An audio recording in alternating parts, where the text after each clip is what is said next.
दोस्तों वो मेरे पास चार्जर है, ये बैटरीज़ हैं। अगर आप 12 वोल्ट इस चार्जर से 12 वोल्ट गाड़ी को कैसे स्टार्ट करेंगे, 24 वोल्ट गाड़ी को कैसे स्टार्ट करेंगे, सिर्फ़ और सिर्फ चार्जर की मदद से चार्ज स्टार्ट करना चाहें वो भी मैं आपको बता दूंगा।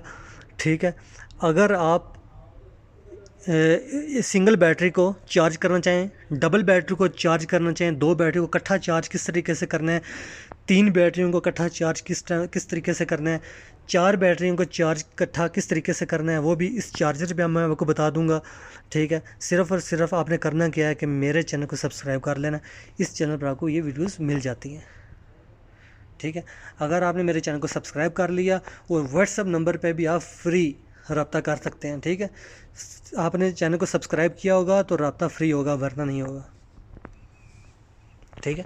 ये चार्जर हमारे पास बताया भी है, पॉजिटिव नेगेटिव 12 वोल्ट 24 वोल्ट किस तरीके से आपने चार बैटरी ज़्यादा से ज़्यादा कितनी बैटरी चार्ज कर सकते हैं वो भी आपको मैं फ्री ऑफ कॉस्ट बताऊंगा। ठीक है।